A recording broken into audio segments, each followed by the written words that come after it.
Right,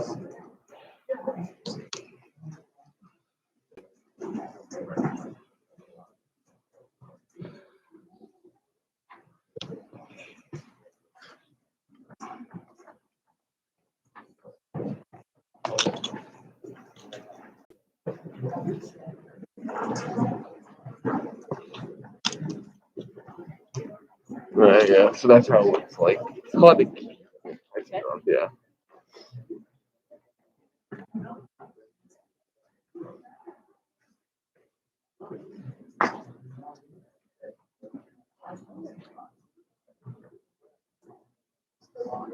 Yeah, what?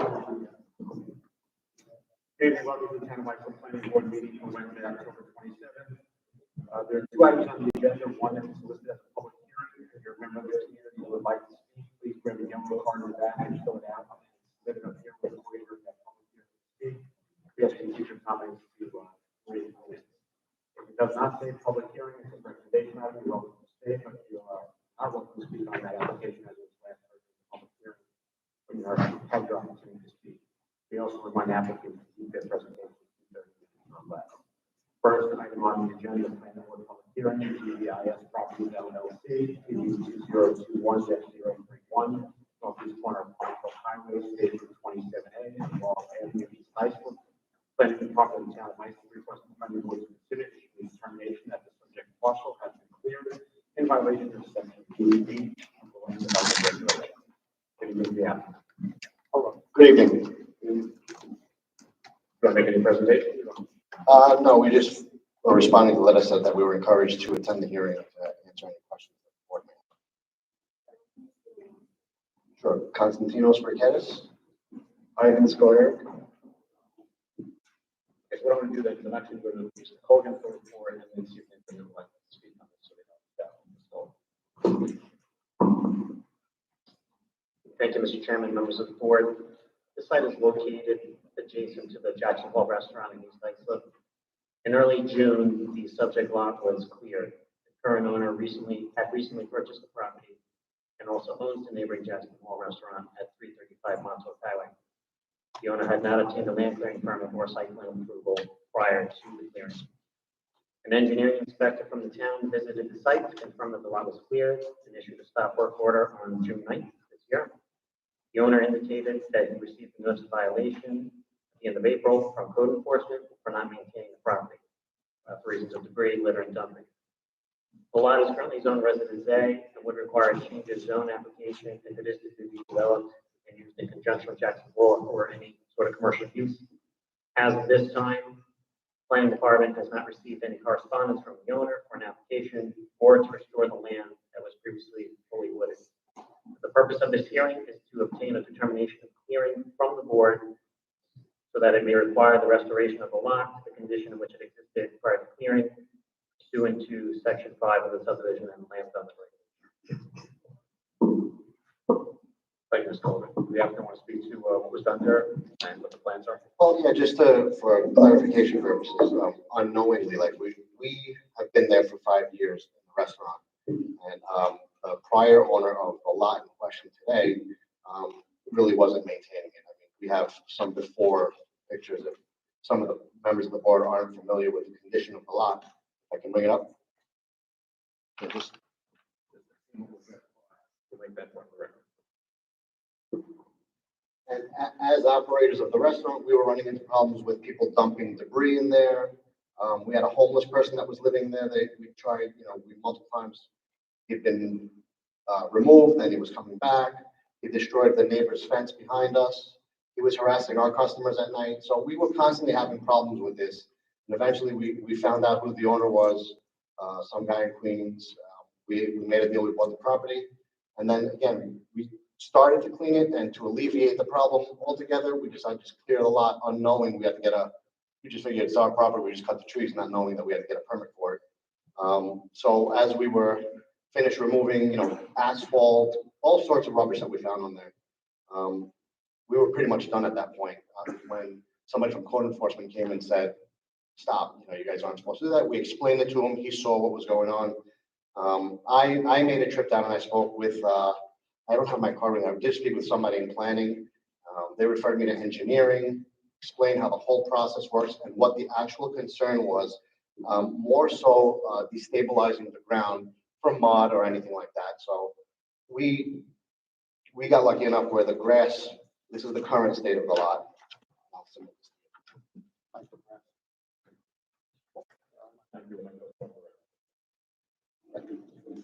I have another. I mean, in the meantime, they also, in the meantime, they were also resurfacing and doing the drainage on Montauk Highway, so there was a lot of other work going on there. But since then, considering even 2 days ago, we had the nor'easter that passed by, we have no water buildup. The ground is stable, grass has grown in, and we're maintaining it. We're cutting that grass and trying to keep it as clean and neat. But we've totally eliminated the problem of kids and the homeless guy that was living there. Nobody's dumping anything because now we have a clear view of it. And we're there 7 days a week between us and the general manager, so we do keep an eye on it and maintain it. In the meantime, our goal is at some point, we are going to develop it in some way. We're not sure yet. There was some talk of maybe we're going to turn it into an extension of the parking lot. We decided most likely not to do that because we don't need it. And we've been approached by 1 or 2 potential tenants that want to do a ground lease. So we're still trying to figure out which way we're going to go with it. But in the meantime, we have kept and maintained the area clean compared to what was there, or even, the neighboring lots, which are not maintained. We try to just stay on top of it because we do own the restaurant next to it. And that was our biggest concern, is that whoever had it prior wasn't maintaining it. He was getting violations. People assumed even before we owned it that we did own it, and they were coming in and getting on our case about garbage and paper that was just getting stuck in there. And it was an eyesore. It was a disaster. So we meant well by just clearing it and, cleaning it up until we decided what to do with it. But we really didn't know that you needed a permit for it. And now we're just trying to figure out what we're going to do with the property itself before we put in for permits to proceed and, develop it in some way. Thank you. Did anyone wish to be heard in this application? Not seeing anyone on this, there are comments from the board. Mr. Brown.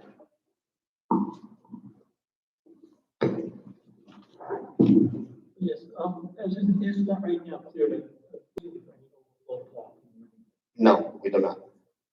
So, do you have any idea what you want to do with the property? Do you have some ideas? We do get people who ask a lot about it, that want to, can we rent this out? Can we build it? And so we're not sure yet. We do want to explore the best option, being that we own both sides to it. All sorts of brokers are calling. One guy wants to put a gas station there. We said no. I don't even think we'd be able to do it, but getting all people who really, I don't even think we'd be able to get permits for a gas station there. But we're getting a lot of inquiries. It's just that between operating our restaurant and the staffing issues we're having and actually giving it 100%, we're not hell-bent on doing it immediately. We'd rather take our time and put the right tenant there. You have no sense. No, we are speaking with one person who's interested in doing something, but again, we're not rushing even to that to give them a yes or a no. We really want to make sure, being that we own, we're not selling it, we're leasing it, and we own next door. We have to be careful with what we put there. Or,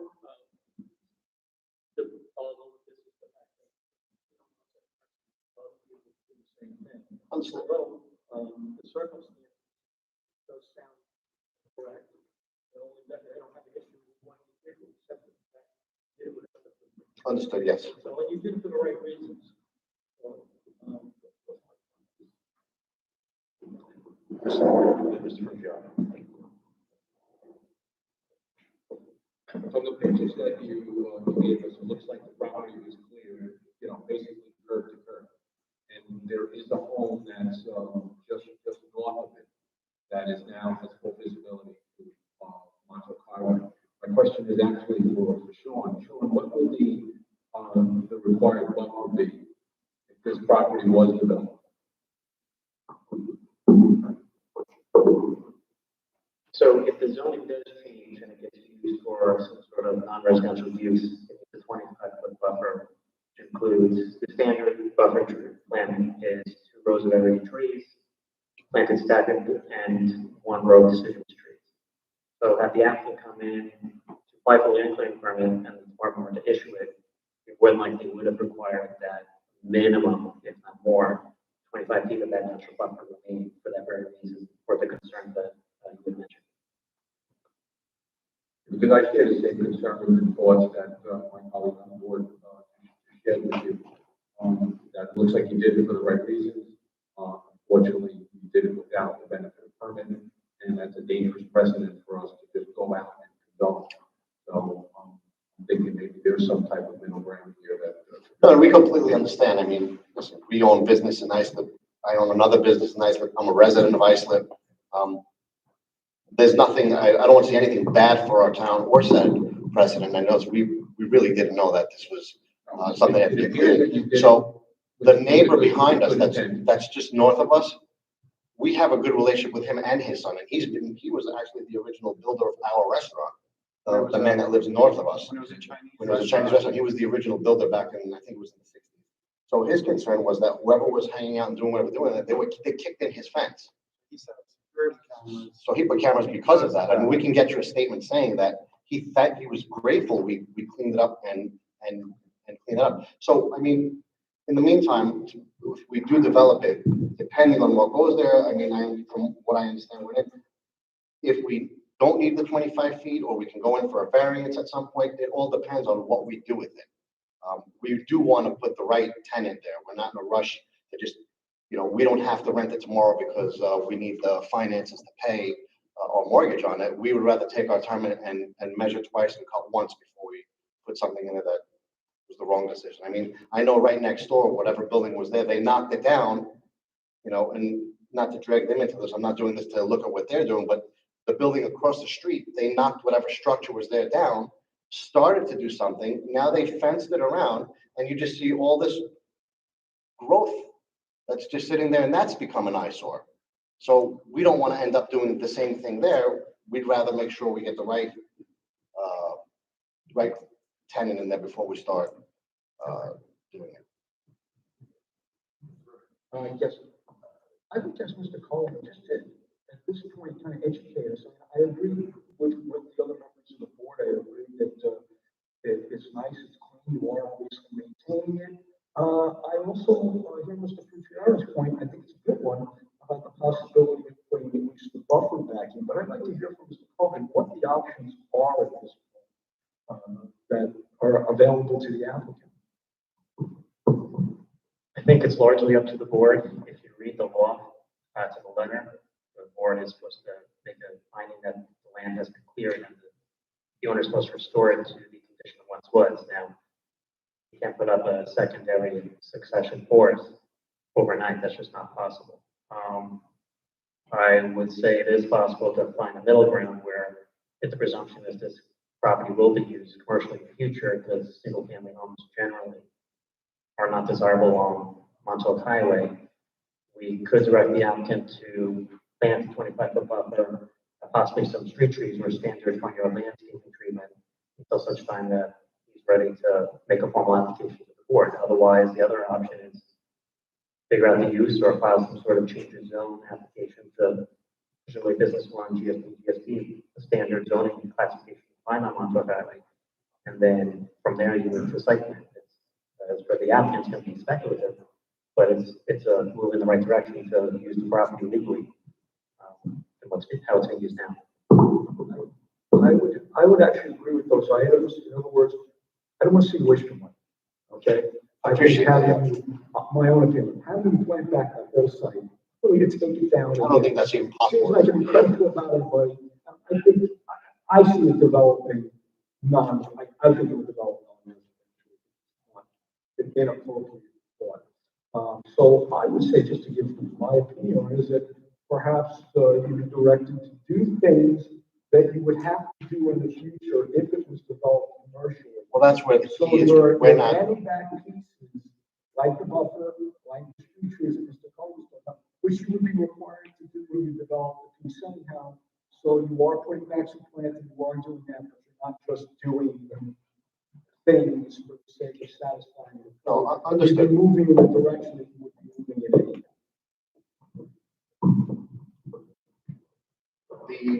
the one issue, not issue, the one thing that's in question, and again, we totally have no problem to do, you know, if I guess, not in good faith, but just to address the concerns of the buffer. If we were to put in, let's say, something that's not costly and it's a good temporary, we could just line it with across our property line with the house north of us. We could put in like some Leyland cypresses. They're cheap, they're low maintenance, they look nice. We could put a few of those in there. The reason we don't know if we're going to go commercial or not, because there's also a potential situation where we might merge both lots and have one big parcel with a national tenant at some point.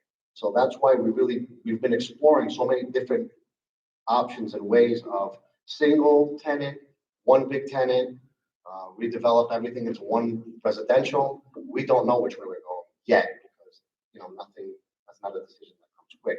So for a temporary solution, if it on our part, we have no problem. If we need to put in, you know, a dozen Leyland cypresses across our neighbor, and then maybe one or two trees temporarily, you know, so it's not one empty lot, we have no problem doing that. To at least keep it nice and clean.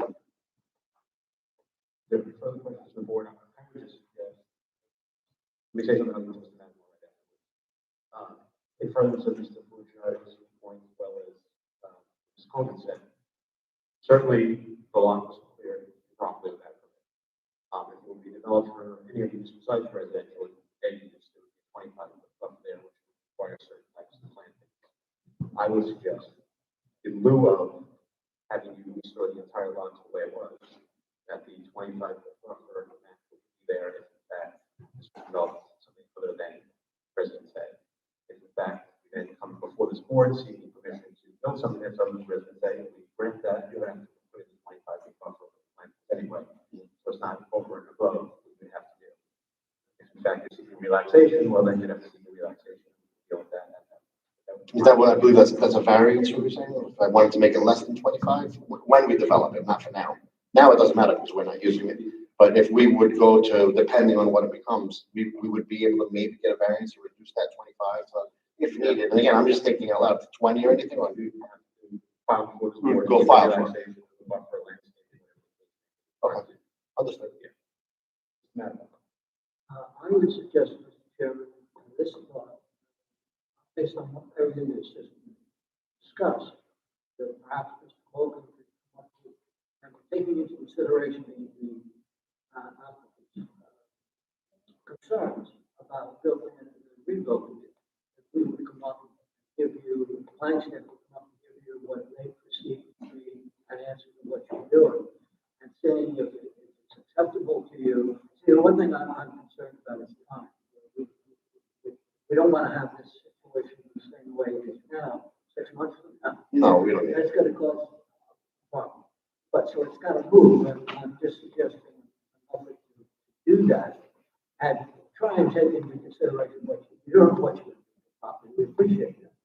But we've got to sort of force your hand. So No, we can get it done right away. That's not it. well, and so I think the best way to do that is to have the funding staff and then work on these types of issues at the time.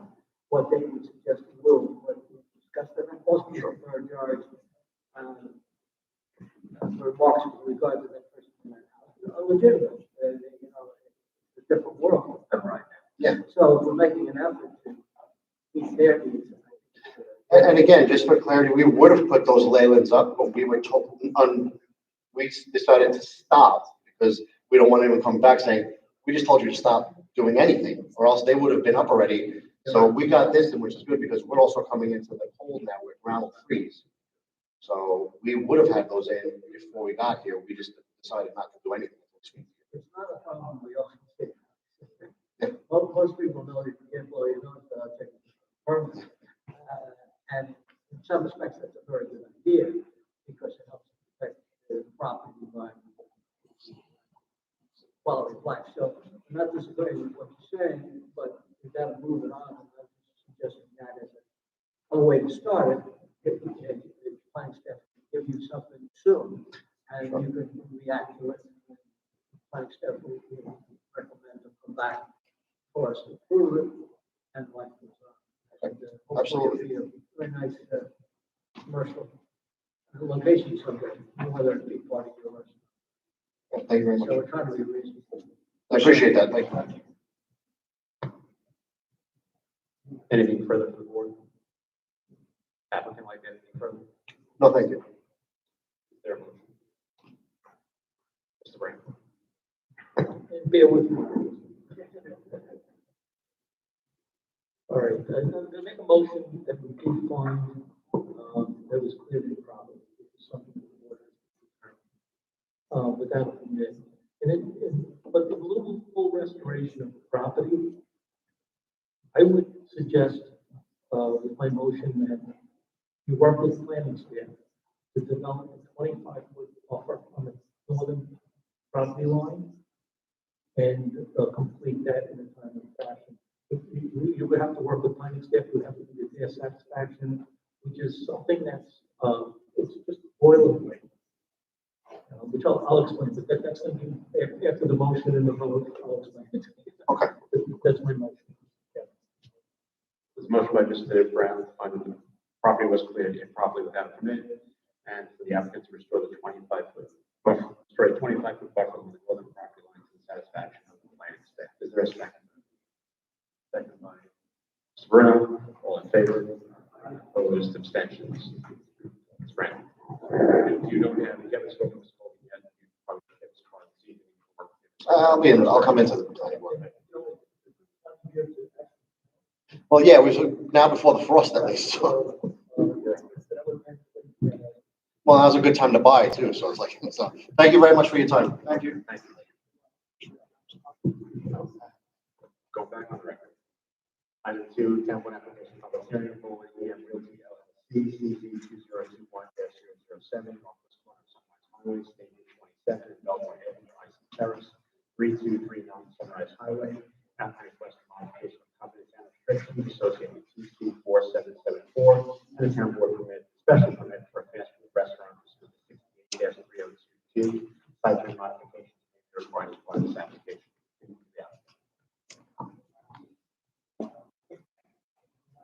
Good evening, everybody. Pleasure to see everyone. For the applicant, David Altman, from the law firm Brown Leo, 538 Broadhall Road, Suite 301W, Melville, New York. With me here this evening, and I know the board is familiar with the project team, Chris Tartaglia from High Point Engineering, Architect Civil Engineers. Also with me this evening, Andrew Bellari from Stonefield Engineering. Andrew is our traffic consultant and expert. John Breslin from Breslin Appraisals. And I believe Mr. Singh is on the way here this evening. Hopefully he gets here before we can proceed with the traffic. It's pretty heavy tonight. So I'll get right to the chase here. The applicant is here this evening seeking site plan modification for the purpose of installing a drive-through component to the existing gasoline service station and convenience store. If I might, is there anybody here in the audience who's here on this? Okay, just want to make sure everybody sees the site plans because I myself can't see it. If we can just angle it slightly. Great, thank you. So right now, the site is currently improved with a 2,180 square foot convenience store building. That convenience store received town board special permit approval. I'm sorry, planning board special permit approvals in 2007. The building itself, as I mentioned, is 2,180 square feet. With the proposed addition, which will be on the rear or west side of the proposed convenience store, the addition will be roughly 920 square feet. And if you include the overhang relative to the drive-through window, it's roughly another 67 square feet. So just under a 31% addition in floor area to the overall building. You can see from the colored site plan to my immediate right that the applicant is proposing a drive-through queue, which has a capacity for at least 12 cars, which is more than required by code. Entrance into the drive-through queue itself will be off of Belmore Avenue, which borders the site along the eastern side of the property, and if I just might point to it, you can see the entrance right here on the colored site plan over at the northeast corner.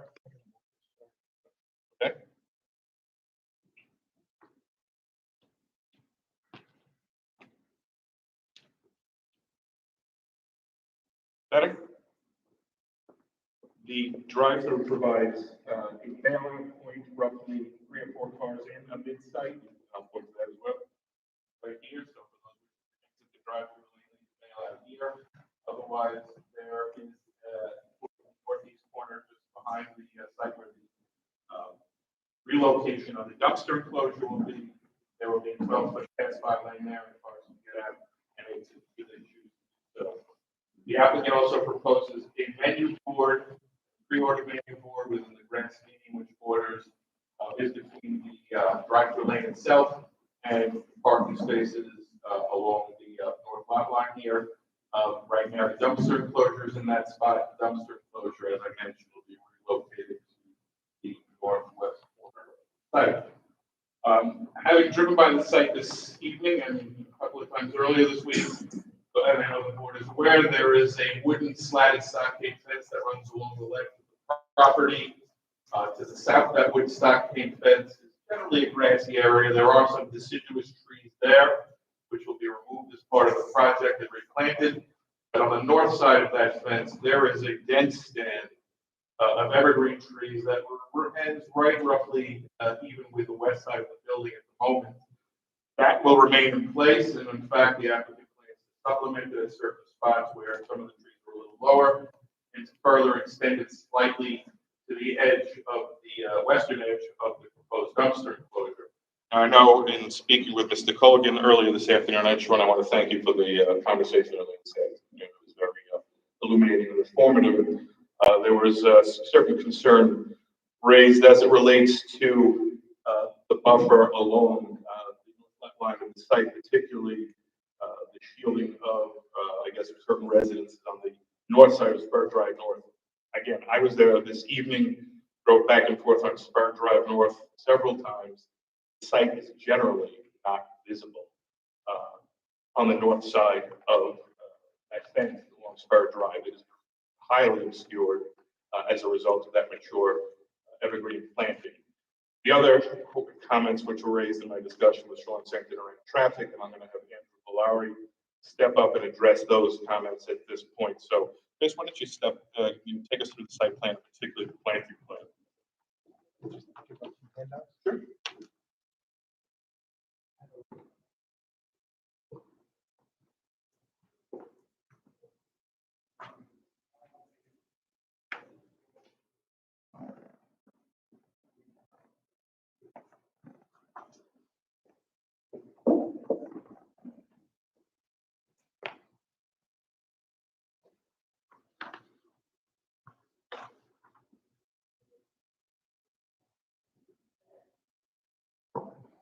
Just waiting for those to be handed out. I'm going to be pointing to some of the documents in those handouts in my testimony. For the record, my name is Chris Tartaglia from High Point Engineering, engineer for the applicant.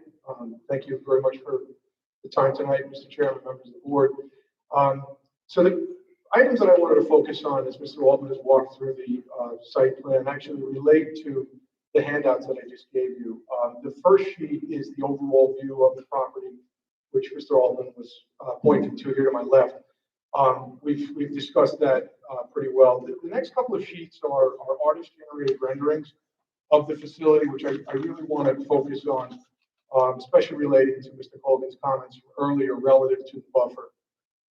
We understand that there are residential homes to the north of Spur Drive North, opposite the subject site, and we are very sensitive to ensuring that they do not have any negative impacts from this application. If you look at the second page in the handout, there's an elevational rendering of the site from the corner looking in a northwesterly direction. You see off to the right, there's a new white solid fence that's proposed. That's a 6-foot-high solid PVC fence. I would just note that, as Mr. Altman mentioned, what's there existing now along that rear property line in terms of fencing is a board-on-board fence, which is the type of fence which, if you look at it on an angle, when you look at it straight on, it looks as if it's solid. The fence, however, if you look at it from any kind of an angle, you can actually see daylight through it. So that's the fence that's there now. We're getting rid of that fence. We're putting up a solid fence, and that's going to do a significant amount for buffering, additional buffering for the property for noise and light. You skip back 2 more pages. This is really the key element of my discussion tonight. And this is a view looking southwest from Belmore Avenue, and Spur Drive North is to the right side of that photo. So this is an actual photo of the facility. This is not a rendering of any sort. All of those 25 to 30-foot tall Leyland cypresses which exist today are going to remain. They are not going to be removed whatsoever. This is a significant and substantial existing buffer. As Mr. Altman mentioned, we are removing approximately 8 to 9 deciduous trees, which are located on the opposite side of this particular row of evergreens. But again, they're deciduous. They're about 3 to 4 inches in caliber, and they're about 10 to 12 feet tall. They're not offering any buffer capacity whatsoever on the premises at all. The next photo that I have is just looking the opposite way, down Spur Drive. Again, you see this very healthy and substantial buffer, with the exception of just off to the right-hand side, sort of where that wooden fence ends. There is actually a bare spot there, and our proposal would be to install, at time of planting, 15 to 18-foot Leyland cypresses to infill that bare area. Just to give you an idea of where that falls on the site plan, that bare spot is currently contiguous with where the expansion of the building to the west or behind the building is proposed. So the idea of buffering and maintaining the buffer and in fact enhancing this buffer from what is there now is crucial to the application. One other thing I would mention, and I also visited the site this evening and on other occasions, we are moving all of the existing area light poles away southerly from that northerly lot line, at least 10 to 12 feet further south, further towards the highway. So while we don't believe that light currently is a concern on the properties that border Spur Drive North, we're actually making that situation better by moving those lights further away and shielding them so that the light will only be facing the southerly portion of the site towards Sunrise Highway. So again, I think that, I know that, as Mr. Colgan mentioned, the diminution of the buffer was a significant concern. I just hope we've addressed that concern in that we are not impacting this beautiful, vibrant buffer whatsoever, which is what the neighbors see and will continue to see. Again, the traffic issues will be best handled by our traffic consultant, unless anybody has any questions. I don't know if you're the appropriate person on this, but can you speak to where people will be ordering from, the volume of board and how far that carries out? Yes, I can.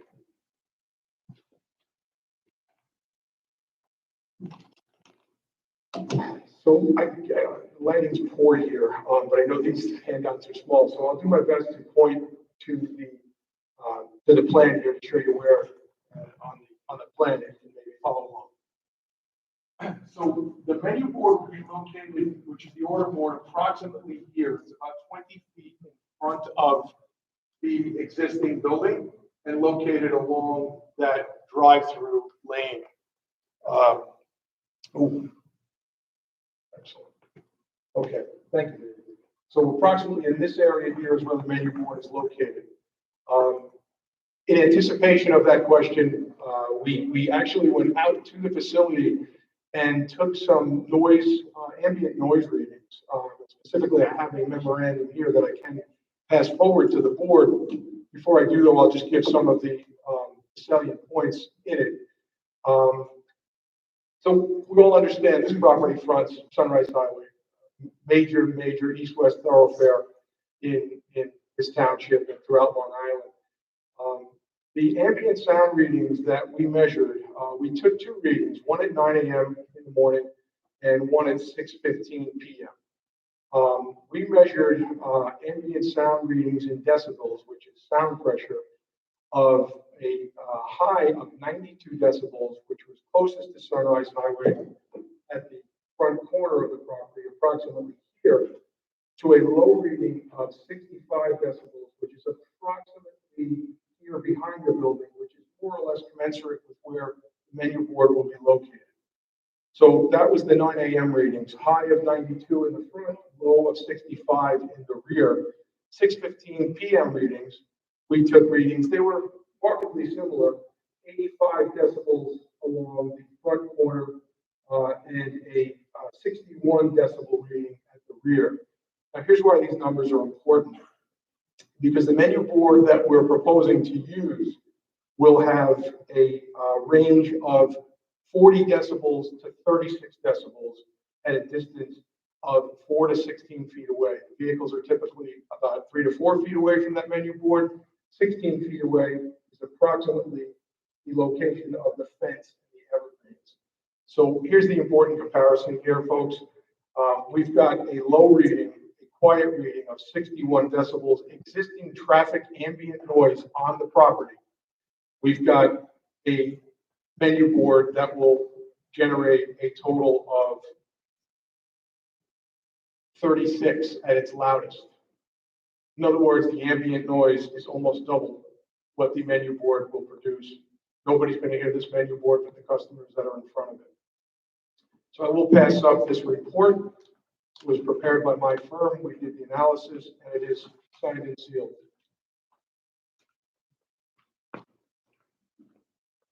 Thank you. What are your planned hours of operation?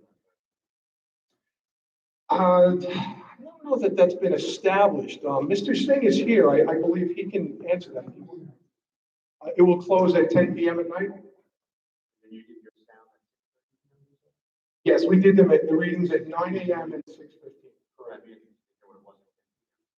And also the sound ratings of others are, running along there, so trying to on as well as nowadays. Louder than what's going on. Certainly, I hear your point. It's Sunrise Highway.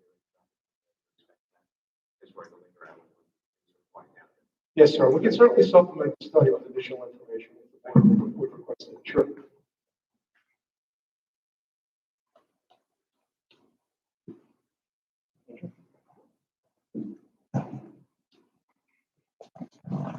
Good evening.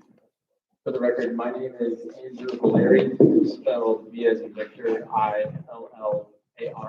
I'm with the firm Stonefield Engineering and Design, the traffic engineer on behalf of Polo. As a matter of housekeeping, we did submit a traffic study that's dated July 24th, 2021. It's been submitted to the town and reviewed by the town's consultant. The town's consultant, LK McLean Associates, did prepare a review letter that was dated August 20th, 2021, which we subsequently responded to prior to this hearing. Existing conditions, everyone's very familiar with Sunrise Highway. Mr. Chairman, you just mentioned that. Mr. Caglia just measured it in terms of decibels from the property. I'll measure it in vehicles as a traffic engineer. There is about 39,000 vehicles on the North Service Road alone. That's just westbound traffic. 39,000 over the course of the day. There's another 80,000 on the main line just adjacent to the facility.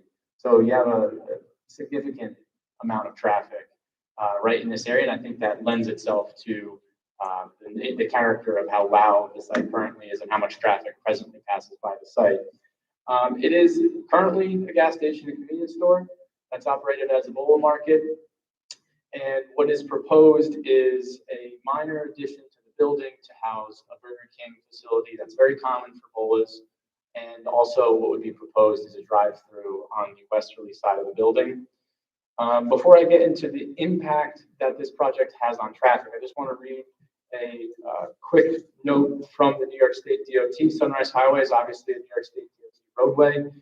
We did submit a highway work permit application to the DOT. They responded on October 7th. This is an email from the assistant engineer for the permits group, Mohammed Islam. And quote, the scope of work involved at this location will not have a significant impact on the state highway system as described in your documents and plans. We do not have any comments concerning this matter at this time. A highway work permit will not be required by us as long as work is performed outside of the state right of way. So I just used that as a preface for how we projected the increase in traffic here. We did that obviously with the industry standard Institute of Transportation Engineers. We did that with the latest manual available at the time of the study, which was the 10th edition. And we used the land use code for fast food uses with drive-throughs, and we based that off of the amount of building that we would be increasing here. The amount of vehicle traffic that we project here in one single hour is somewhere between an additional 20 to 25 vehicles in an hour. It's not a very significant amount of traffic, especially if you can compare that to the hourly volumes on Sunrise Highway, which is in excess of 3,000 in just 1 hour.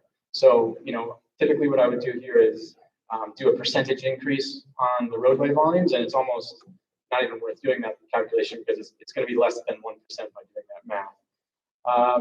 Also, with the type of use that you have here is two characteristics in the traffic engineering world. One is shared traffic, and the other is pass-by traffic. By offering this Bola market, by offering this Burger King in the Bola market, you are giving your patrons another opportunity for service. So, someone could be fueling their vehicle today, see that they want a breakfast sandwich or a sandwich for lunch.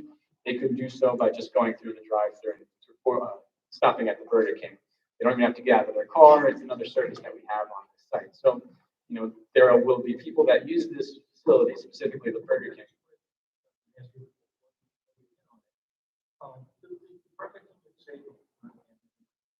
They weren't open for breakfast with their drive. With the positioning of your curb cut, where you try to the entrance to the substation walkway ramp for people. The entrance where they can get onto the southern state there. Would it be a consideration not to have breakfast? Not to have breakfast? I don't believe I could make that call. That's more of a business decision. I'm sure that Mr. Singh would like to have the opportunity to provide that service, but The reason I'm throwing that out there is there is peak hour traffic here. You know the amount of cars that also use that entrance. Anybody coming off Belmore or Atlanta, or even coming out of Boulder, trying to get onto Sunrise Highway and move across, it's almost impossible during the rush hour. So if it was underutilized during those hours, I think it would make a huge difference. What I'm just throwing out. I understand your point. What Mr. Singh has something to say.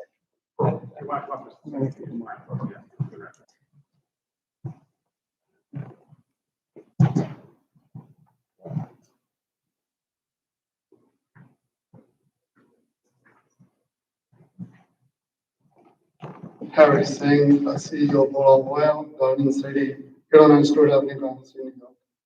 So let me share some of the information about the breakfast with Burger King.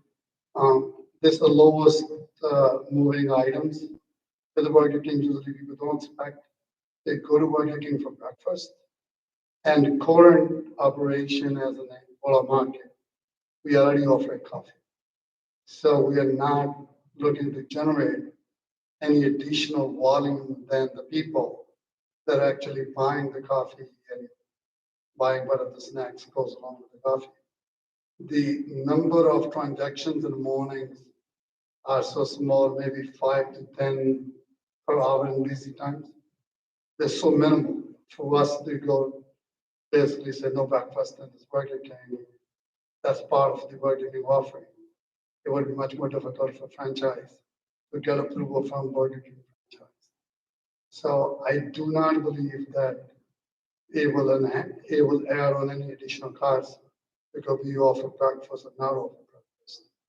I'm expecting no changes in the number in the morning. Yes, there would be more costs for lunch because the more people that are getting fuels might be getting the queue to get getting lunch again. But in breakfast is a very minimum amount of traffic we're dealing with the breakfast offering.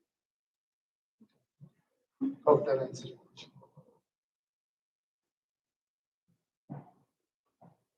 Thank you, Andrew Valeri, for the record. Just 2 points along those same thoughts.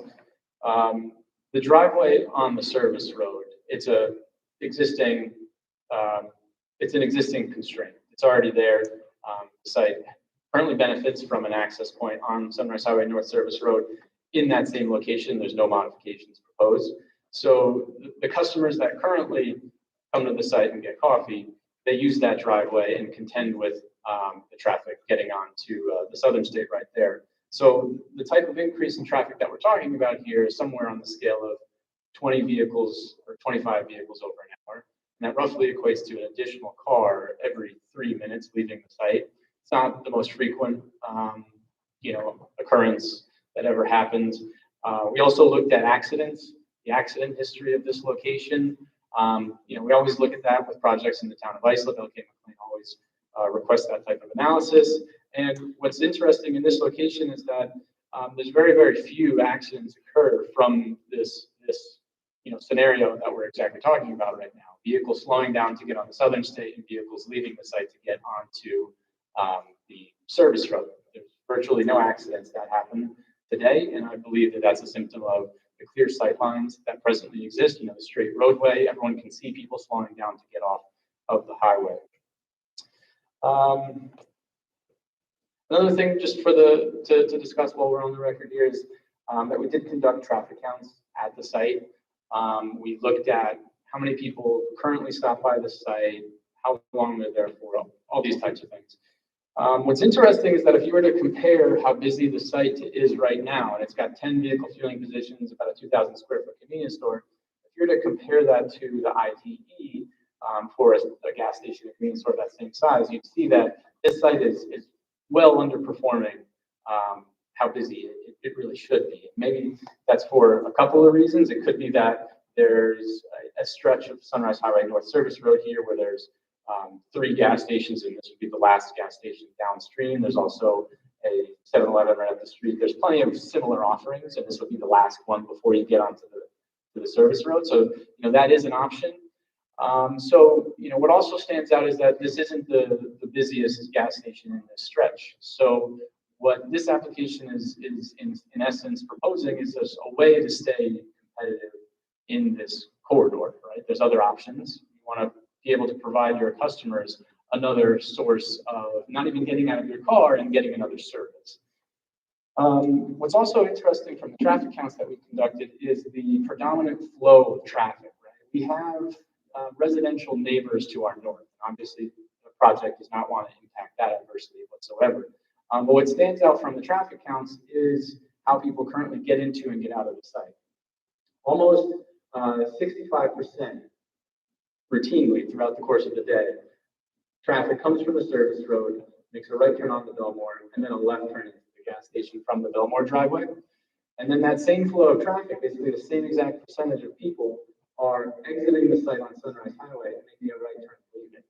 So, we always talk about pass-by traffic. I know you've heard it 17,000 times from me. That is pass-by traffic personified. So the idea that this could adversely impact residents that live to the north, I don't think so. The point of this is to draw from people that are currently on the road by providing convenience-based items, quick serve items. So we really think that the predominant flow of traffic would stay as is, and that's going to be from westbound traffic in the morning, getting onto Sunrise, getting onto Southern State. And again, the net increase in traffic here is insubstantial. It's going to be less than 1%. So, we did reach out to the DOT. I read that quick excerpt from their letter. They're on board with the application, not finding any significant adverse impact. And we've gone back and forth with the town's consultant and come up with the same conclusion. So I hope that the board views this in the same manner that this makes sense for this site. I'd be happy to answer any questions from the board. Mr. Judd.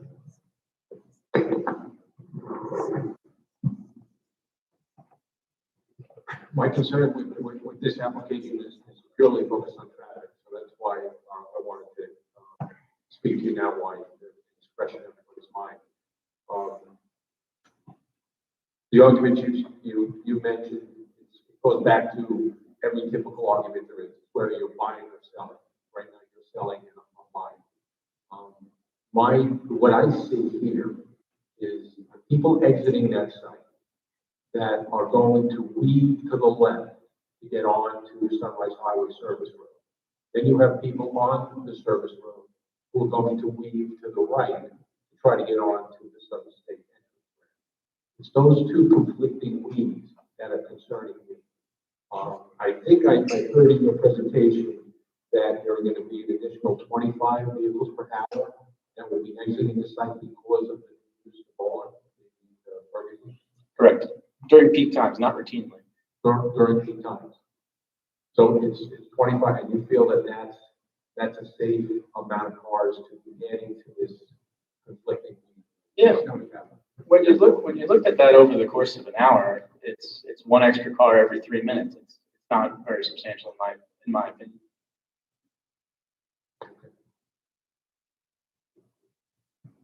So I want to have you up there and talk about drive by the traffic. What is the difference statistically between a gas station and a C-store or a fast food restaurant?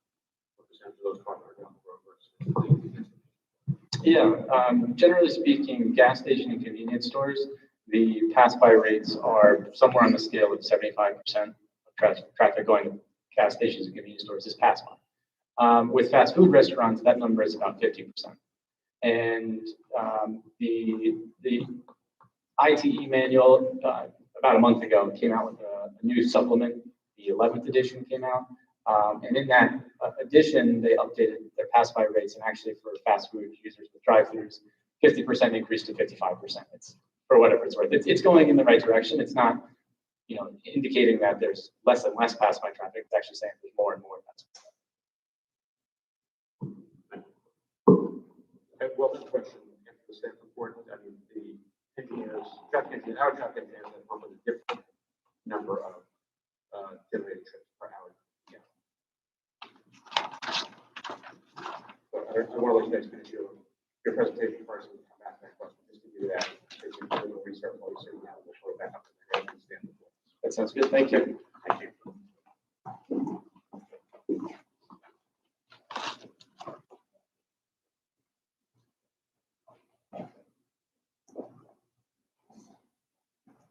Mr. Chair, at this time, I'm going to ask Victoria Ryan to step up. She works with us and did the community outreach in connection with this application. So, Victoria. Good evening, Chairman Cleveland, members of the ISO Planning Board. My name, as just mentioned, is Victoria Ryan. I'm the principal of VRPR with an address of 73 South Connecticut Avenue in Bayshore, 11706. My firm, VRPR, has provided community outreach services to the real estate development industry throughout Long Island for over 10 years. I was engaged by the applicant to share information about this proposed project and to answer any questions posed by the impacted residents. The door-to-door outreach that I conducted was centered within 200 feet of the subject property, and the addresses were provided to us by the Town of Islip Department of Planning and Development. This is a small radius, if you will, with a mix of single-family homes, including one that's undergoing substantial remodeling and a few commercial properties. I personally visited the neighborhood on 3 separate occasions between October 21st and October 25th this year. I'd like to submit to the record 2 signed letters of support from the most impacted homeowners on Spur Drive North.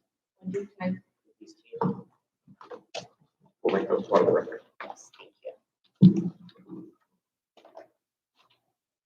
I think there's 7 copies here. Thank you.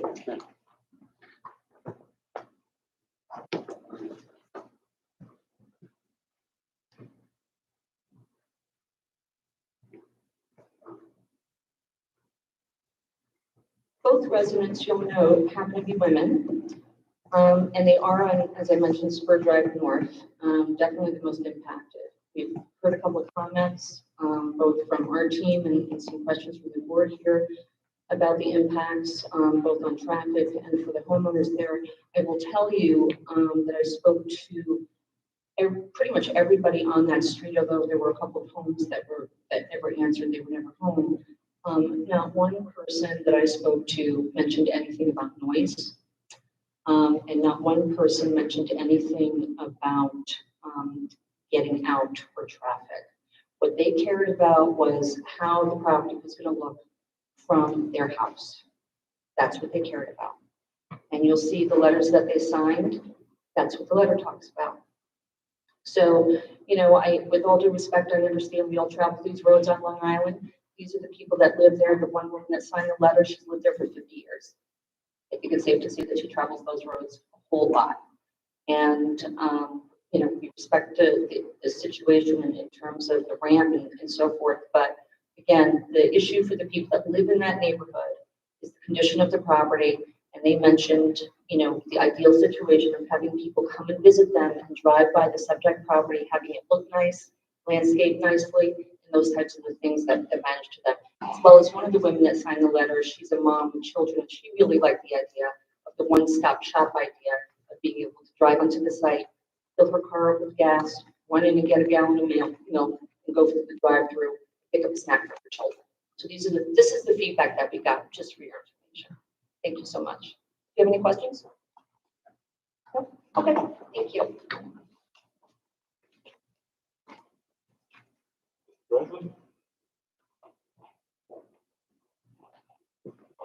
Good evening. My name is John Breslin. I'm the principal and president of Breslin Appraisal Company, offices at 44 Elm Street, Huntington.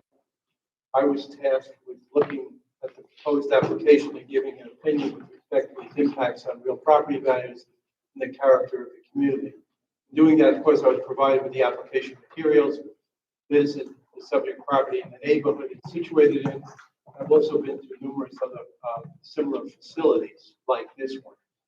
Just a point, I think that I'm not sure if it's lost or it's referred to a couple of times as a fast food restaurant. So it's clear, there are no seats in this facility. This is just a drive-through. So it's really an outlet, a Burger King outlet. It's very, very small.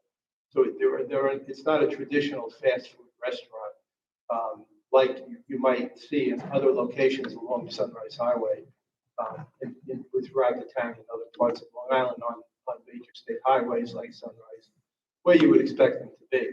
This is just an adjunct use to the existing convenience store, gas station. It's something that's becoming more and more common, these component parts. And it only really works when you have a significantly large site like you have here, that it can work on this type of a piece of property.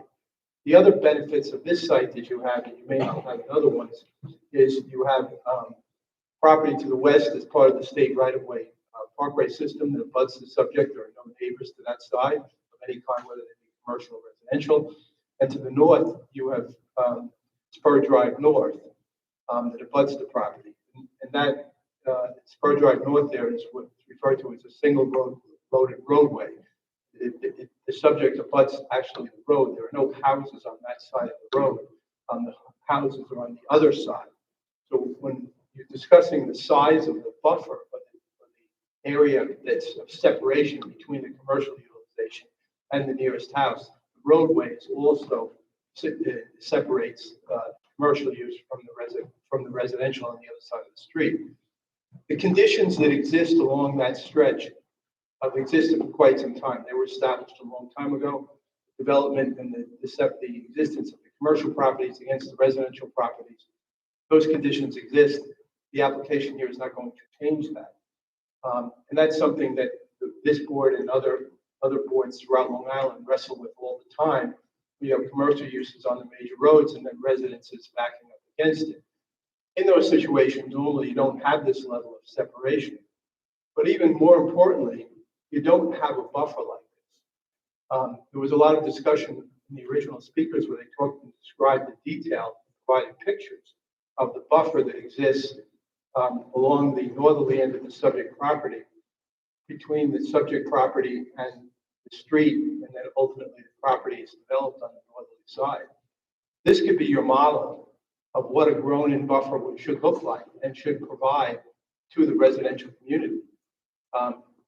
It's a wall of evergreens, with the exception of one area where it's got a little bit of a hollow which they plan to fill in.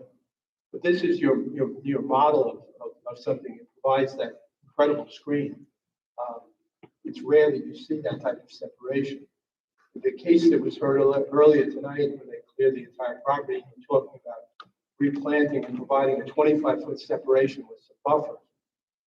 And 25 feet is a significant buffer. That's the standard. Here you have the plantings, and then you have the right of way of the roads, the separation is significantly greater than that. But more importantly, you have that massive grown and evergreen complex that provides that separation in this area. And I think that really protects as best you can the separation between the residential and the commercial to the north.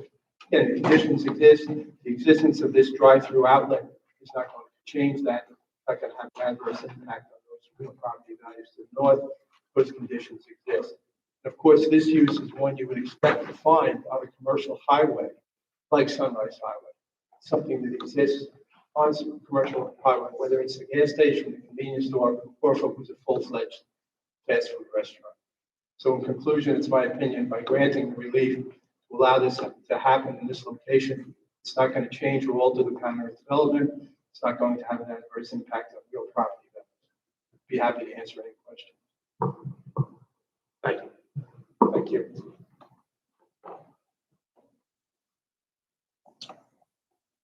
Thank you, folks. So one of the contributing factors to this application, frankly, and talking to Mr. Singh prior to being here tonight on several occasions, frankly, the station is underperforming. And it does not perceive a whole hell of a lot of traffic. There are probably a number of factors that contribute to that, including the character of the area as described by Mr. Valari and Mr. Breslin with the other similar uses on the North Service Road here. But the site itself contributes to the fact that this site is underperforming. It has, it's an elongated site with over 400 feet of frontage on the service road. And one of the problems, and I think Mr. Tartaglia could probably attest to this as civil engineer and gentleman who's designed thousands of gas stations in the New York metropolitan area, you have a fairly large separation distance between the westernmost pump and the front of the convenience store. It's almost 90 feet. That is significant. Typically, that distance is 50 feet or less. Most people don't like to get out of their car and walk too far, particularly in inclement weather. And as a result, it does impact store sales. I was there tonight. There were 2 cars in the parking lot. In reviewing the traffic study prepared by Stonefield during their assessment of on-site parking, because there is a parking variance that's necessary with this application, their peak observed parking demand was 4 cars. 4. That tells you, and should tell you, that the site itself is underperforming. As it translates to finance, and Mr. Singh is here, I'm going to ask him to step up and just say a few words in that regard. It's my understanding that this site, frankly, does not make money. It actually loses money. So at this point, I'm just going to ask Mr. Singh to come up and give you a little bit of a flavor in terms of how the site performs in terms of full portfolio. Harry? Mike? My apologies, Mike Lewis, Chief Legal Officer. Good evening, members of the board. Michael Lewis, I'm role as Chief Legal Officer. Our office is at 809 Surrey Avenue, Garden City. The site that we're discussing loses approximately $160,000 annually based on my review of the trailing 12-month period ending July 31st. So for our companies, from our company's standpoint, we look to optimize the offering, certainly to put it into the black so that we can turn a reasonable profit on this particular site. So, the status quo is not something that we view as tenable. So, there is a bit of heightened importance to this application, and that's one of the reasons why, we're here tonight. So, we don't view this, necessarily as an elective as much as it's more of an urgency to turn the site's performance around and improve the offering, benefit the community, etc. Thank you.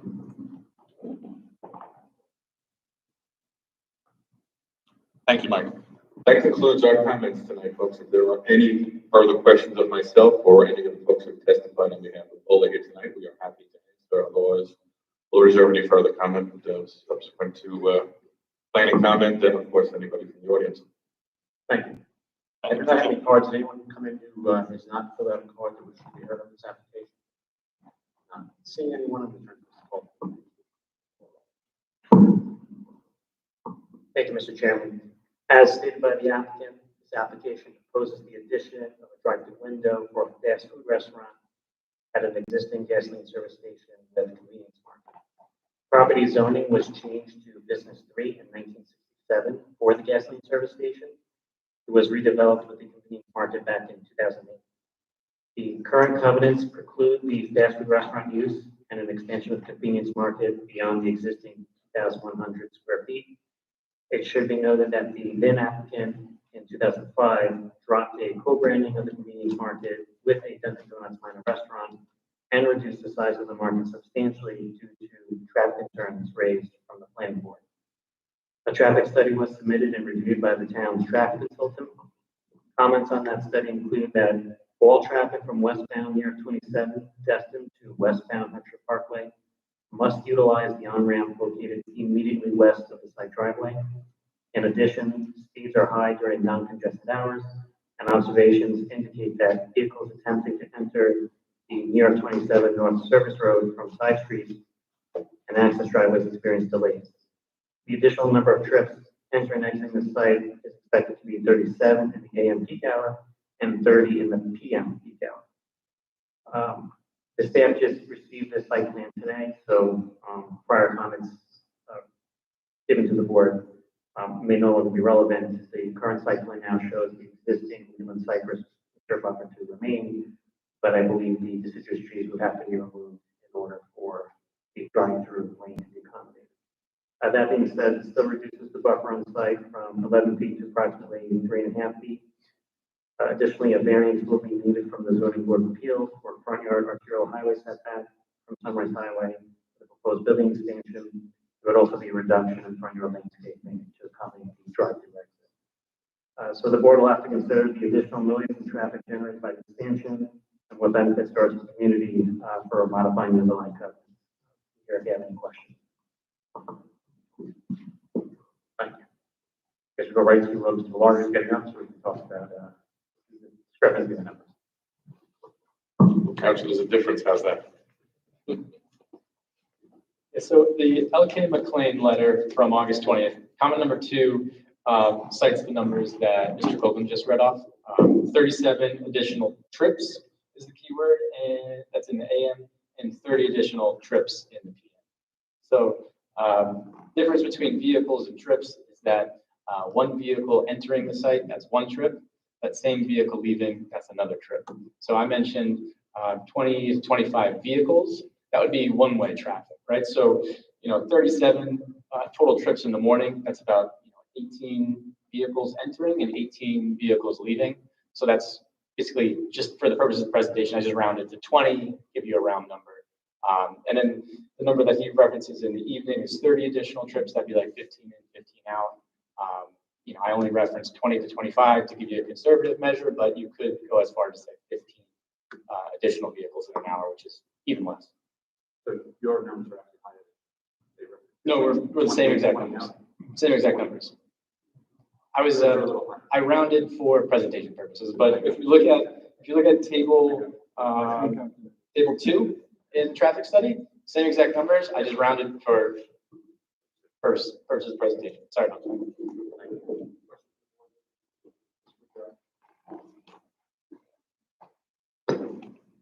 I'm looking at the rendering of the bowl of wind the Burger King incorporated into it. And all I see is a small Burger King sign on the side of the building. Is that the only signage that's being proposed? Or are there any monument signs being proposed?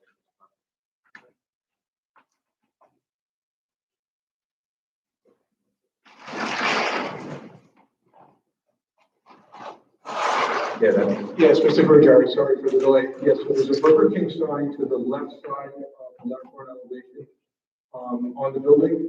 and there's no other changes to signage. If there were any actual changes to the freestanding sign, they would be made within the confines of existing signage, no increase in area. There's no big monument signs or larger signs that can be visible from Sunrise Highway. The reason why I see that is important is because if you have the bigger signs, you're going to add to, pass by traffic as opposed to taking traffic off your existing customers. Understood, sir. Yeah, the only sign is that small Burger King disc on the left side of the wall. That's the only change in signage. This is actually a photo of the existing facility with just that Burger King sign right there. Okay. Thank you.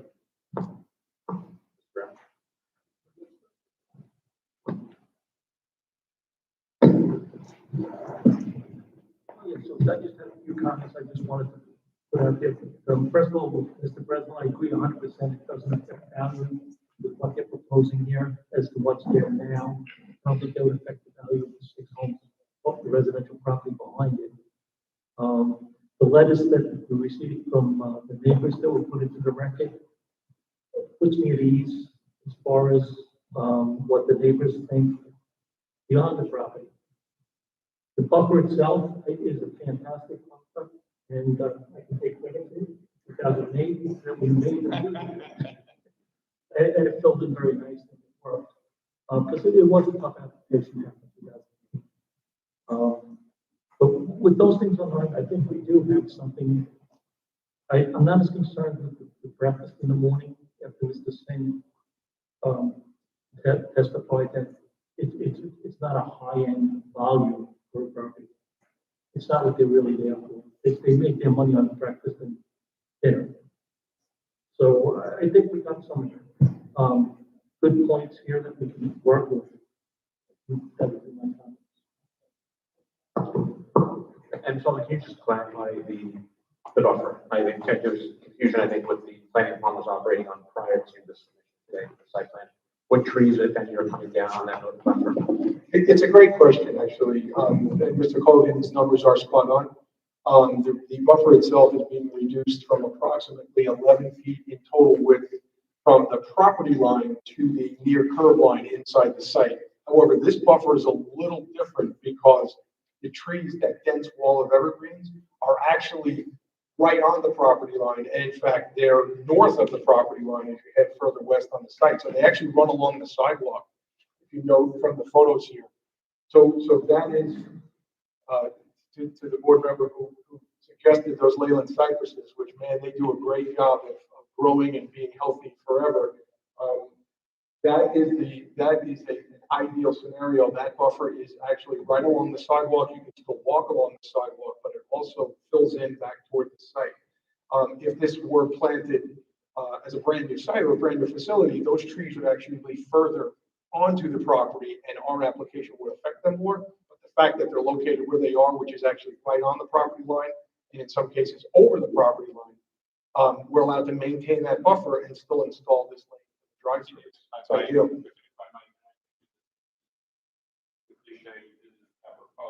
Where a picture is worth 1,000 words. You can see in the large photo of this Leyland cypress buffer that's on my left. You can see at the left-hand side, the mobile canopy on the eastern side. What happens as you head west? It's gone. You do not see. And that's the condition that exists today, and that's the condition that will exist tomorrow. In fact, it'll be even more dense because we're going to supplement what's there. So this site is really from northward, particularly on Spur Drive, into the homes on the north side of Spur Drive. It's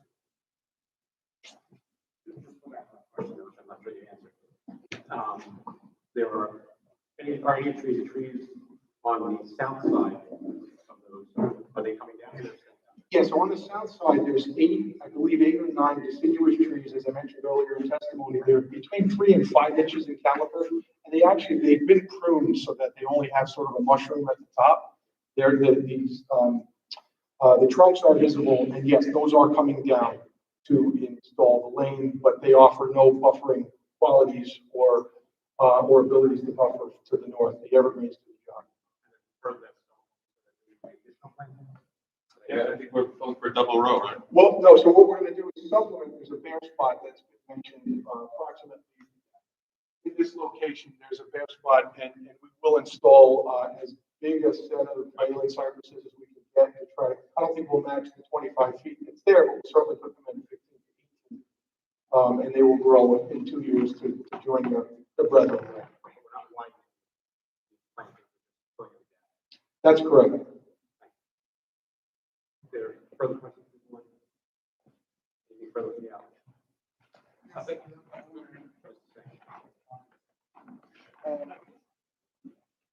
Just want you to know, the site is a very challenging site to keep open.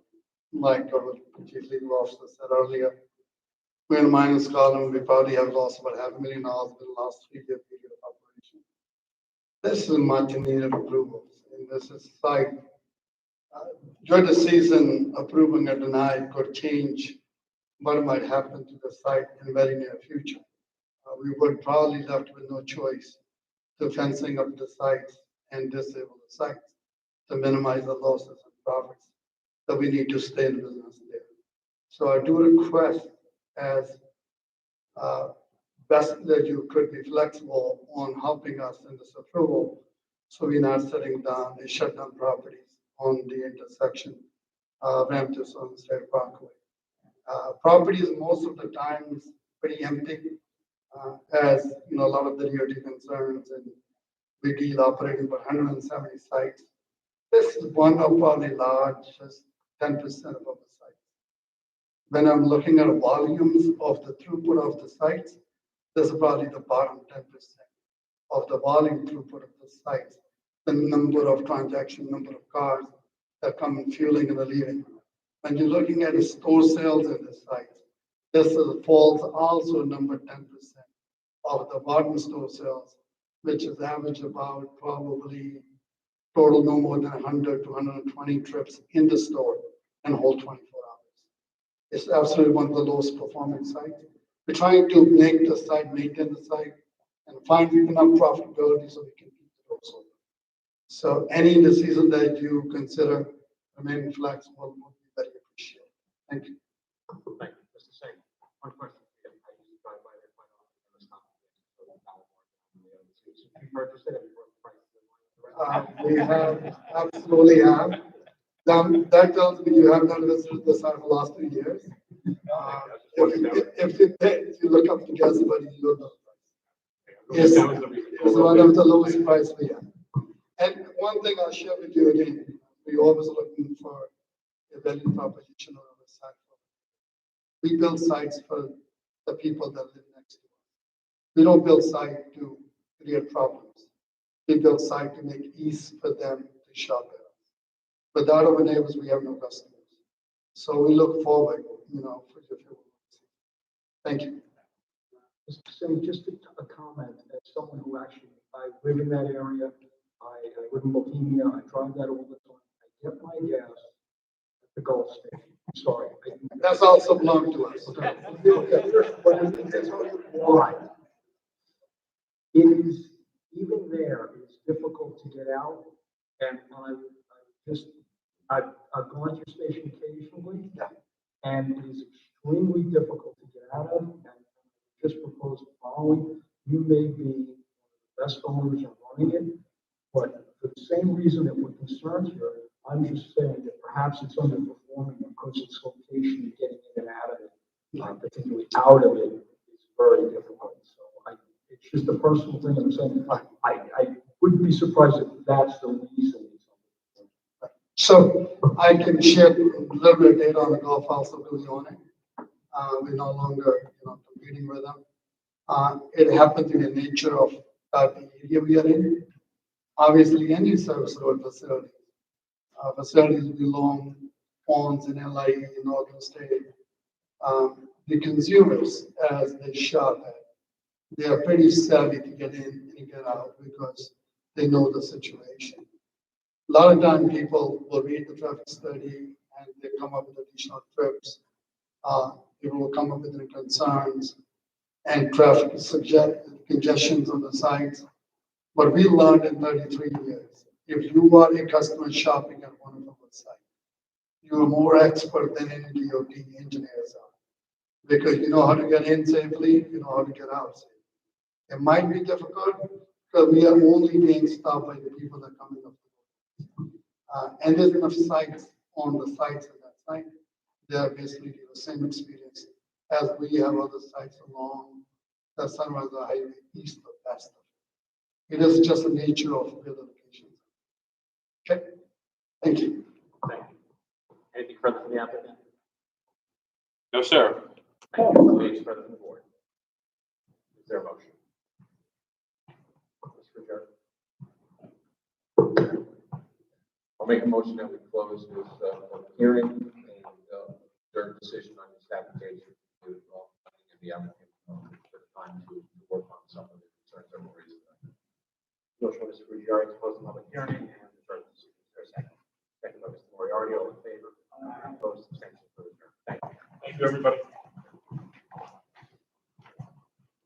Next item on the agenda, town board application public hearing, 711 Texas Corporation, CE 2021-022, southwest corner of Long Island Expressway, I-495, Express Drive South, Villa Road, State Route 111, Lot 360 Villa Road.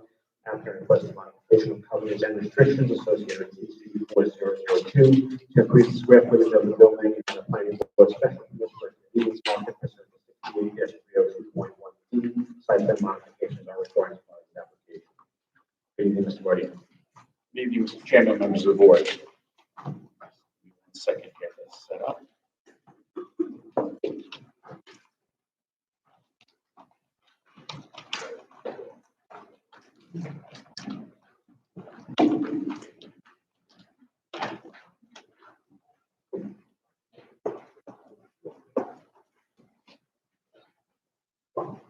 Who I hand these up to?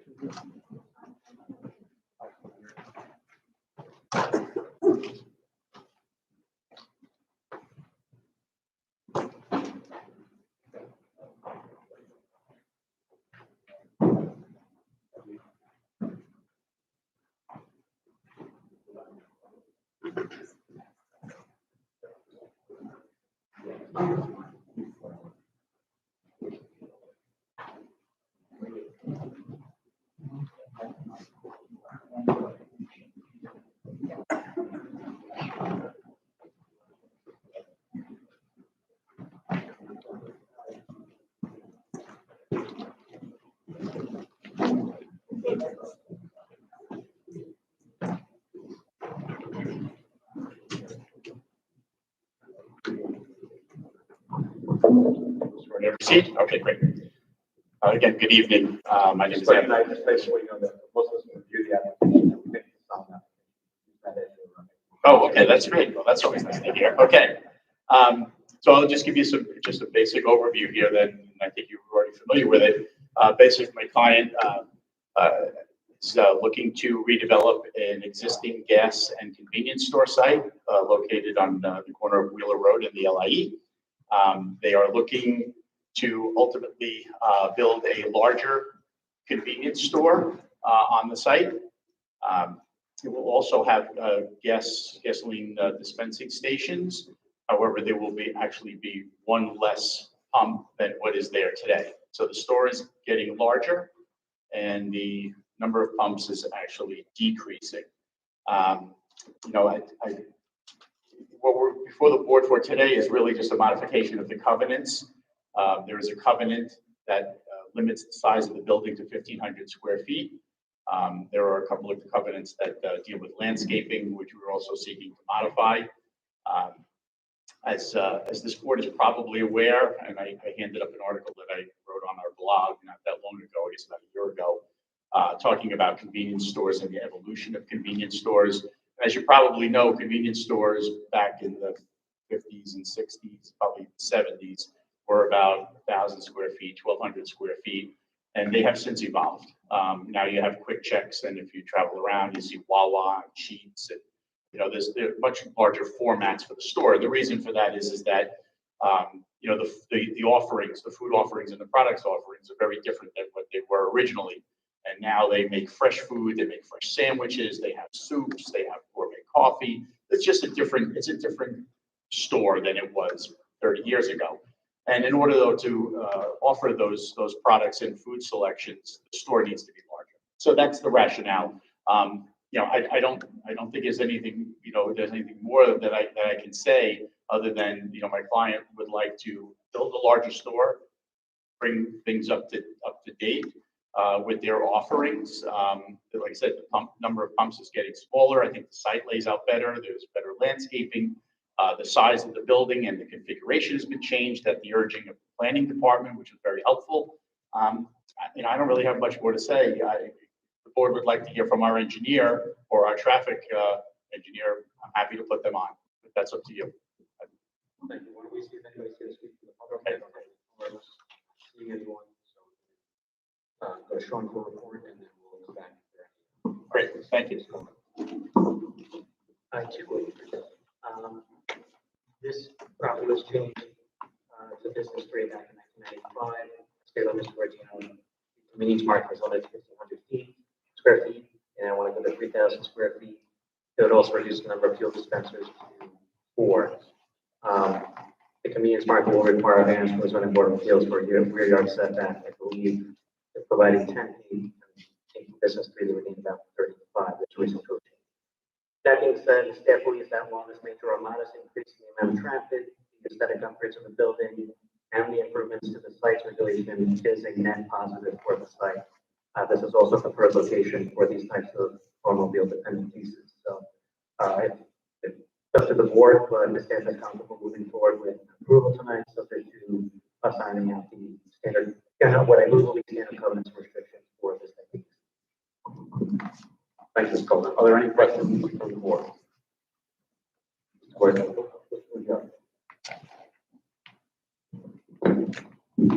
not a question, it's more of a comment. If you go into a major redevelopment of this site, completely realigning it, building new buildings, new pump islands and everything else, with the world evolving, if the increased supply of electric vehicles, have you ever considered putting charging stations in here as well and charging to the electricity to get a source of revenue? It's a very convenient location right over the Long Island Expressway. Yeah, I'm going to leave that to the engineers. We don't know whether 7-Eleven has actually looked at that. I know we only are providing 17 parking spaces where we need about 30. So we're, it's less, it's more than we believe we need. I don't know if there's extra spaces that could be, designated because I don't have an electric car, but I believe it takes a while for them to charge. And that takes up spaces. So I don't know. Okay. Okay. Okay. Okay. All right. No question. Thank you. Anything further from the board? Anything further from the applicant? Any further discussion? Thank you. Is there a motion? Mr. Brown? Yes, Mr. Chairman, based on Mr. Coleman's staff report and subject to the covenants and restrictions being signed with the boilerplate, which the staff will prepare in planning, I'm going to make a motion to grant the application. Mr. Brown. Motion by Mr. Brown to close the public hearing and grant the application subject to covenants and restrictions as granted by planning department. Obviously, if you're not in agreement, you'll come back before us. Absolutely. Is there a second to that motion? Mr. Moriarty, all in favor? Opposed, abstentions, the application. Wonderful. Thank you very much. Have a good night. Item 4 on the agenda, planning board application, decision item, John Lee, or TV 2021-019, South Boulevard, 950, South Boulevard, West 19, 14 Boulevard. After request of planning board special permit for restaurant division 1 district, pursuant to 68-72.1G, site plan modifications already recommended part of this application. Good evening. So we're here for a decision. Do you want me to go through all the information I presented last time, or kind of skip to where the progress we made over the past? You want to go with the progress that's been made since last? Okay, so just a quick recap was that there was previously a bakery being changed into a takeout restaurant. There's only one table and 4 seats inside of it. There is literally no work that needs to be done at the site or inside the building. The owner just purchased it and painted. Again, changing from a bakery, which is considered retail, to takeout restaurant. So in the front of the property, there used to be a through street from Holly Avenue out to Union. We've gone back and forth between Suffolk County Highway Department, and basically they determined that the town of Islip at some point between 1962 and 1978 decided to make Hawley into a dead-end cul-de-sac just immediately adjacent to our property. So going back and forth with them, it was determined that that's why we have this weird piece of parcel in front of the property that's paved. So the only entrance into the lot is on the east side of the property that runs along the building. And so the owner is open to making the front area partially grassed, where all that large pavement area is. So we submitted a new site plan that shows approximately 300 square feet being converted to grass. And that's really the only major development. Thank you. I'm going to go to Ms. Wozniak for a report, and then we'll come back to questions. Thank you, Mr. Chairman. Since the public hearing, the applicant updated the site plan slightly to provide some landscaping within the right-of-way in front of the building in order to deter parking in the large asphalted area. After several discussions with the engineering division, it is their recommendation that the site follow the 1989 approved site plan, which shows shared access with the property to the west and a compliant 20-foot driveway for fire access. The applicant has provided an alternate site plan, which poses several concerns regarding safe access into and out of the site and creates significant relaxation, which includes a 70% parking relaxation, front yard landscaping, overall landscaping, and buffer relaxation. Restaurant uses are one of the more traffic and parking intensive uses within the town, so ensuring safe driveway access and adequate parking, especially when adjacent to residences, is important. So based on the site plan, which poses significant concerns and the extent of the relaxations involved, planning recommends denial of the application. However, the applicant is willing to follow the 1989 approved site plan, closing the eastern curb cut and working in conjunction with the property to the west, which shares access to Union and parking. Planning feels that the proposed use could work. So there's one major issue outstanding right now, which is if you're willing to follow the site plan that was 1989. So the owners are not the same as they were back in 1989. It was an approved site plan. The work was not done then, and it's not been done now. So we can't make agreements between owners that are no longer in play. The owner has approached the neighbor who was unwilling to enter into any kind of agreement. And the owner does not want to close up the only curb cut that he has is legal access to his property. So that request is really not acceptable. The existing site plan was never, the work was never done. That situation was never changed. Again, just to remind you, the situation was created by the town of Islip when they changed the end of Hawley Avenue into a cul-de-sac and made the entire front portion, which is beyond his property line, into asphalt. The client is proposing to take town property and remove asphalt and to repair it to make it grass to be more acceptable. And then in terms of the parking requirement, I don't really believe that this parking requirement is adequate, is really set for this type of building. Again, the ground floor is only 989 square feet, and then there's 632 square, there's 644 square feet on the second floor, which is an office and storage. And then in the basement is 632 square feet of storage. There's no prep area or anything. It's just a walk-in box and prep. I'm sorry, walk-in box, and there's no dishwashing or anything that takes place down there. So those additional square footages brings the building to 2,265 spaces, which is why the parking requirement is so high. Again, the main use is on the ground floor, which is 989 square feet. That's where the primary occupancy is going to be. We don't feel that the storage and offices should be counted into the parking area. It's more than half the size of the building, those two areas. Again, the existing space was a bakery. There was literally no work that needed to be done inside the space except for just paint. There's one small counter and one table with 4 seats inside. So we feel that the parking requirement that's set for this application is not appropriate.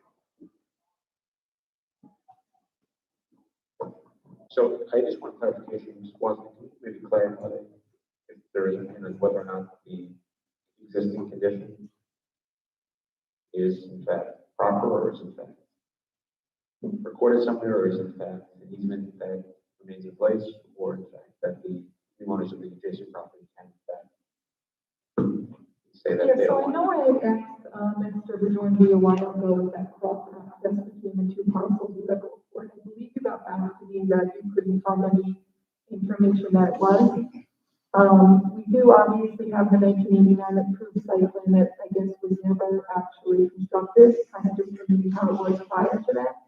And I was also told, that, you know, if they were sharing access between the two press and Ambient, that the property owner, whether or not the property owner to the west agreed to or not, do have some legal rights to continue using it as such if they need to confirm a certain period of time. I'm not an attorney, so I'm not too sure on the legality of that. Yeah, I don't think that is any kind of legal standing to say that you were using somebody else's access to gain access to your property is valid. And when they purchased it, which you just purchased it last year, there was no easement or any kind of, that would have been picked up by the attorneys and brought over. So that there was never an agreement, and it never existed. Again, the issue with the front of the property was created by the town of Islip when they made that area into a cul-de-sac. So this was, you know, self-created. Again, my client is saying that he bought this property really not expecting to do much work. He literally just painted, he's trying to open up a small business. Just to try and appease you guys, he said he would remove asphalt and plant grass in the front, use a nice Belgian block and try to do it nice. The building itself and the property itself is very well kept. And it does look nice. Again, the parking, you know, issue to remove illegal access, that the curb cut was legal, and with the town, which I'm sorry, with the Suffolk County Highway Department, and it was confirmed that it is legal, and no changes need to be made to it. So that was from Bob Hilton, Suffolk County Health Department, Highway Department. So the records show that sometime between, again, he's telling me between 1962 and 1978, that situation was changed by the town. So, you know, here we are volunteering to take ground grading out of the property that's beyond our property line and try to appease the board.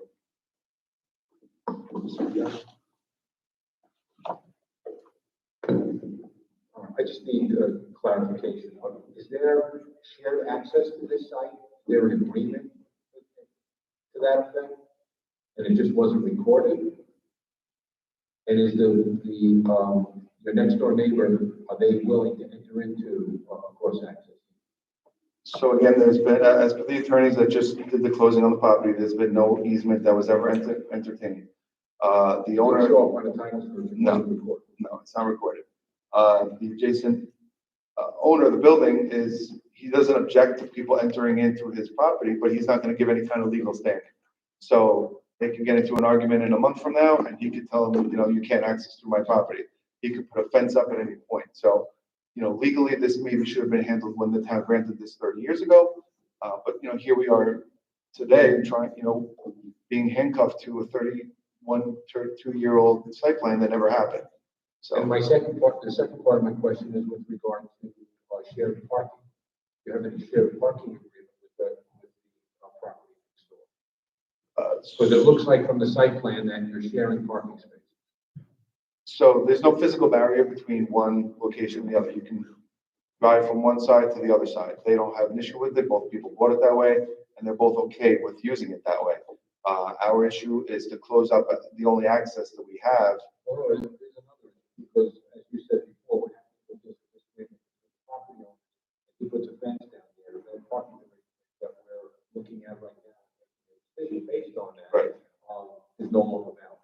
Right, so that's why So we're now here. your parking shortfall is even greater. No, we're not here representing that that's any of our spaces. We're saying that we have 7 spaces on our So site. that's the way we have to look at this application, that if it was a single and separate parcel. Correct. And again, basically, more than half of the building square footage is storage. So we feel that the 7 spaces is more than adequate for what's going on here. As had presented last time, there's only 2 full-time employees here on a regular basis. They take public transportation. There's only 1 table, and you would assume that if somebody's coming in sharing a table with 3 other people, they probably came in the same car. The majority of this business is off-site catering. It's not really something that they have, regular service on. So basically, they only make 1 food per day. So if it's a salad, they only make 1 type of salad for that day. You can choose your protein. But again, it's not like a regular style deli or restaurant where you can go and order whatever you want off the menu. So. Is there any further questions from the board? Any further from the applicant? Yeah, sure. I'm not an attorney, but either site plan that we have before us tonight, whether it's the one from 1989 or this one here, I don't think we have enough information on the board to make a decision legally. Because there is an absence of any cross-access easements, there's an access of any cross-access parking agreements. And we really need to understand what we're reviewing and considering before we do approve or deny. So with that, I'm going to make a motion that we reserve decision on this application tonight and seek some further guidance from the county attorney's office. Okay. Motion by Mr. Ricciardi to reserve decision tonight and seek further guidance from the town attorney. Second by Mr. Brown, all in favor? Opposed, abstentions, or reserved. Thank you. Thank you.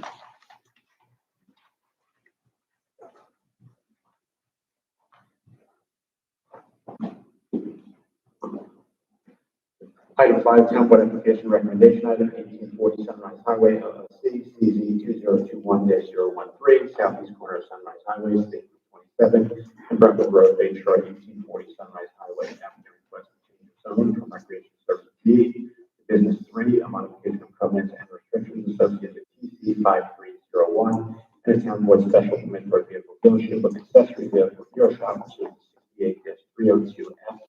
Site plan modifications are required as part of this application. Good evening, Chairman, members of the board, T. William Germano Jr. of Germano and Cahill, alongside me is Wayne Muller. I have just a brief comment to make about the site plan.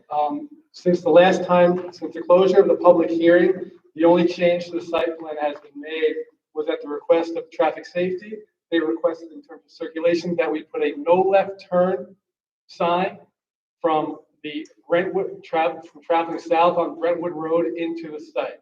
And that is something that we have no objections to. So other than that, there's no changes to the proposed site plan. Thank you, Mr. Martin.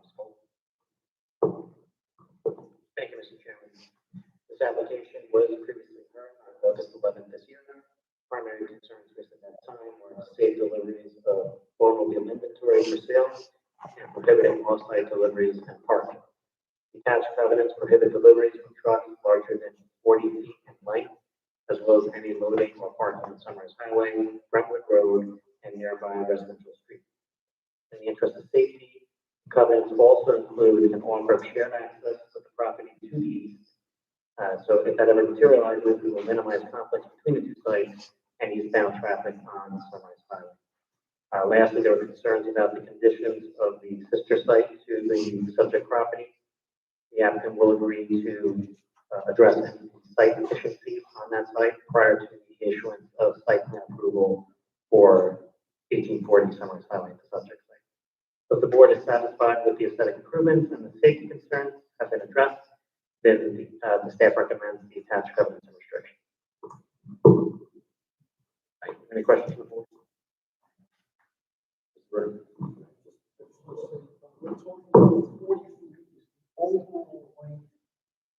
Of any vehicle, it's not a cab and a box cab.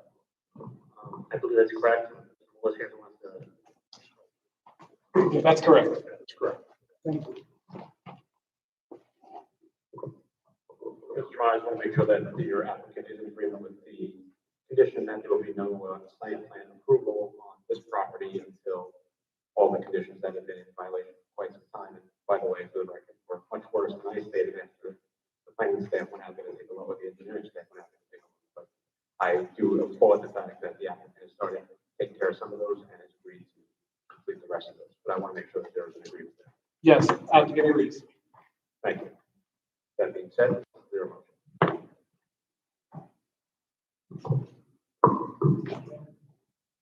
Mr. Chairman, based on the staff report and the agreement with the client to clear up the outstanding issues before site plan approval, I make a motion to grant.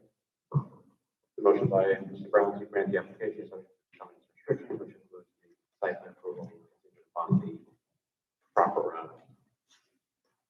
I don't know the address, the other place. 555 Sunrise Highway. 555 Sunrise Highway, properly complete. Is there a second? Mr. Matamore, thank you. All in favor? Opposed, abstentions, the application is granted. Thank you. The only one I didn't get, Mr. Cruz, is there? Motion by Mr. Cruz to close and adjourn the meeting, second by wherever in favor, opposed, abstentions, very much. Thank you.